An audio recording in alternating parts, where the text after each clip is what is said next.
Alright, let's get right into it. So first you're going to need some bottles, and I use Martinelli's bottles for this, but you can use whatever. The first step is that you're going to need a bucket to put the bottles in and some dish soap. Now you're going to put a generous amount of dish soap into the bucket, enough for, to fill up and get some nice suds going. You're going to fill up the bucket with like 3/4 of the way of water. I'm using a 5-gallon bucket, but whatever your bottles fit in is perfectly fine. You're then going to fill up the bottles with water. You do this because then they actually sink down into the bottom of the bucket, and you don't want them floating. You're going to start a timer, and it's going to go for about an hour and a half. You're also going to need some sandpaper, some eyelets, and then a quick link.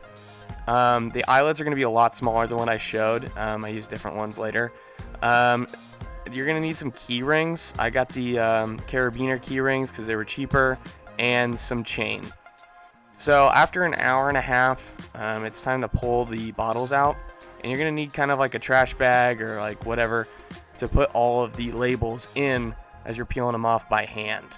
After you get as much off as possible by hand, you're going to kind of like rinse them out, and then we're going to wipe it down. So I used like a hard sponge. It's just like kind of weird smiley face sponge and some Goo Gone, and it came right off. And just keep scrubbing it and apply Goo Gone until it kind of looks like this. So the next step is the fun part, and by fun I mean dangerous. We're going to be wrapping the base in twine. And we're doing this because this is how we're going to get the base of the actual bottle to come off. And you could do this with a saw, but I found I don't know. It's not as easy to use a saw because then the bottle might shatter, and then you'll have glass everywhere, and a saw blade is expensive. So twine is like maybe a couple dollars. So we're wrapping it with twine, and then we're gonna douse it in some flammable material. I tried many times. I've done this process so many times. I use vodka, and then I use like cooking oil, and then I use like I use gas. The solution I came up with was 3/4 gas and like 1/4 motor oil, I believe, and that ended up being just flammable enough for me to use.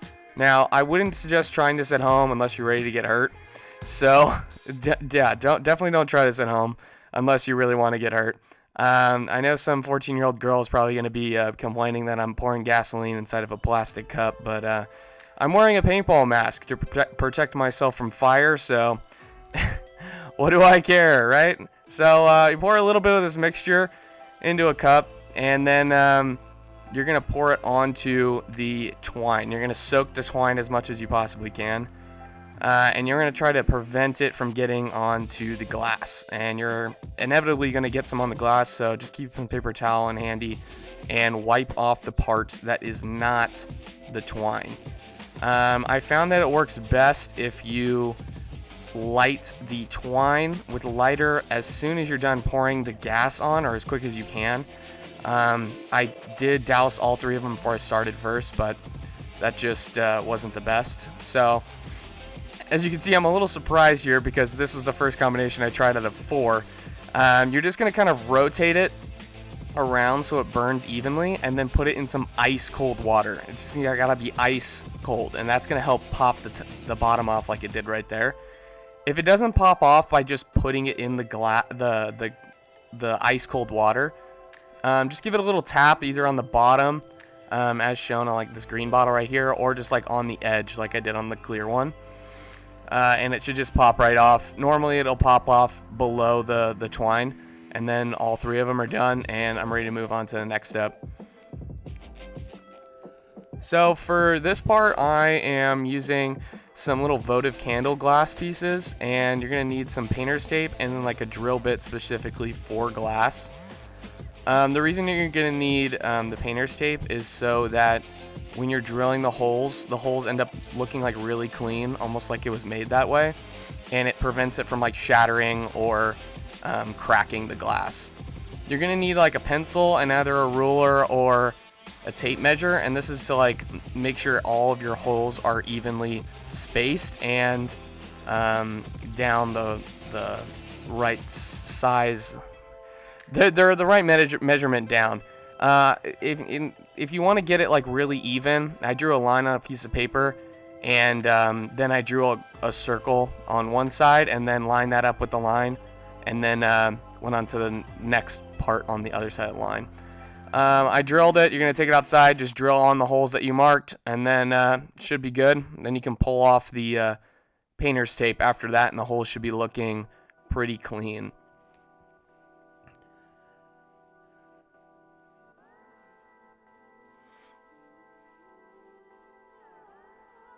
So now we're going to be taking off the twine from the bottles. I just use like some dull box knife. I'd suggest using something sharper. It's going to be pretty dirty. Your hands are going to get pretty dirty because of all the black like smoke that happened to be on the bottles. To clean this off, we're going to use some alcohol, some isopropyl alcohol. I think I use 50%. You can use whatever. And some paper towels. You're just going to kind of douse the paper towel in some alcohol and then just wipe it off. It should come off pretty easily. You might discover that there are some cracks, kind of like what I did here. As long as the cracks are not like part of the structure of the bottle, meaning that it will probably just shatter if it like taps it or something like that. It's just like kind of visual like mine are. You're good. But if it's something that's structural, you might want to change it. Do it again. Then you're going to sand the bottom of the bottle, and it kind of looks like I've never done a craft in my life the way I was sanding, but it ended up being like the best way to get it even. Then you're just going to like pull off the sandpaper and just sand like the ridges that you weren't able to get while you were just like kind of pushing it on there. I used some more isopropyl alcohol to wipe off the black stuff that's close to the base that I couldn't get before while the edges were sharp. For the key rings and the chain, this is going to be like what holds up the bottles, and we're going to start measuring that stuff out. I used two pliers. One of them is for cutting, one of them is for bending the chain. The bending will come in later, but basically I'm going to put the keychains on the chain and then put the side that doesn't have the keychain in through the bottom of the bottle, and then the keychain should get stuck at the neck of the bottle, and then that's what's going to hold it up. So I'm putting through the chain right now, and as you can see here, in just a sec, it's going to get caught in the neck, which is good. You want that to happen because that's how it's going to hang like that, and that's how it should look in the inside. You're going to measure it out. Depends how long you are wanting these bottles to hang, is how long you're going to cut it. I think I cut mine like 8 inches on some. I have like a staggered look, and so each of them are different. So yeah, I'm just cutting them, measuring them out right now. I just measured out all 3 because it's going to make it easier later.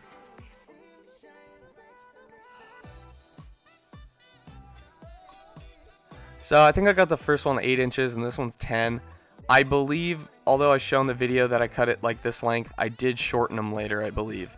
So I don't know what size they are now, but yeah, there's no way that it's 15 inches now.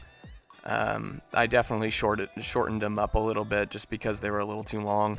This is how it kind of should look before we start getting the platform ready, and that's what this that's what the next step's going to be.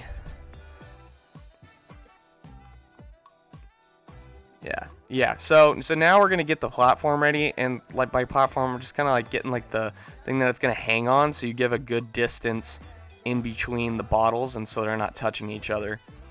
I just use a coffee can and some plywood.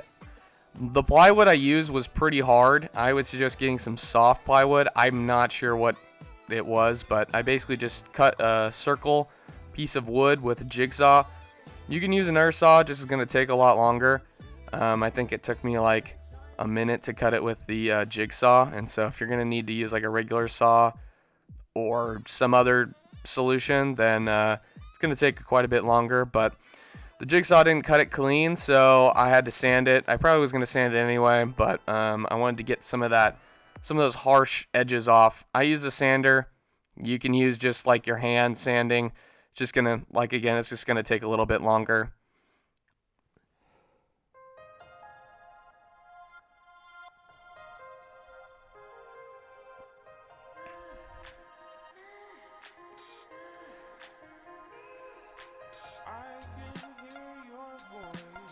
So this is how it looks right now. I mean, it's not perfectly circular, but it looks pretty good.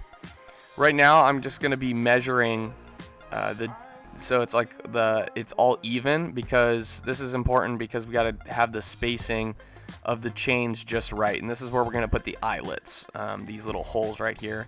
Each of the holes on mine is about 8 inches apart in every direction. I think I want to say, showing that the holes are 8 inches apart, I want to say that the little circle itself is probably about 9.5 inches in diameter. I'm doing like a little hole, not a hole, like a recess, so that I can drill the eyelets in. As you can see on the bottom right, they're the eyelets I used. I did use a lot smaller ones because the big ones I didn't end up using. I actually put the eyelets in the drill to drill into the wood because this wood is super hard.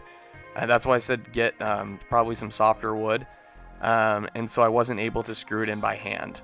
The 3 on the edges are what the bottles are going to hang on. The one in the middle is going to be for our little bumper that's going to be in the middle, so the glass bottles don't like smack into each other. So right now I'm cutting the chain for the little bumper, and then I bent it out with the skinny pliers, and then I bent it back in so that it's attached. And this is the little piece of wood bumper that I made. I used the glass votive to cut that circle. And then now I'm just doing the same process, drilling in the eyelet using the drill. It's not the prettiest thing in the world, but it worked.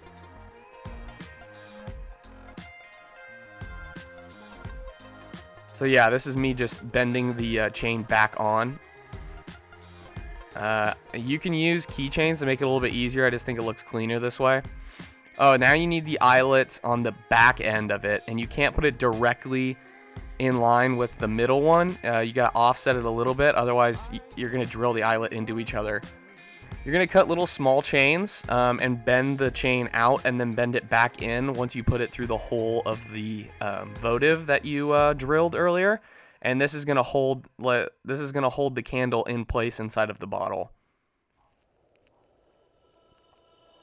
And you can like shorten it or lengthen it, like depending on how it fits and how you like the look of it. This is it, like kind of just like testing it out in front of the camera. I didn't end up editing this video. My brother did. Go check out his channel. It is Starfish Union. He didn't put the end video in there, so I'm just gonna put up the picture on the thumbnail of what it looks like. This is what your end product is gonna kind of look like once you hang it up. I used the key ring, not the key ring, the quick link. I used the quick link to attach it to a hook that was attached to my house. If you don't have a hook that is on the outside of your house, you might want to use that big eyelet that I had earlier in the video that I showed to like kind of drill it into your house for something to hook onto. Anyway, that is the video, guys. I hope you really liked it. Hit that like button if you enjoyed this video and you want to see more. Comment down below if you have any questions on the process, or if you want me to do any more creative crafts like this. Yeah, so I'll see you guys in the next one, I guess. I don't know what else to say, so peace.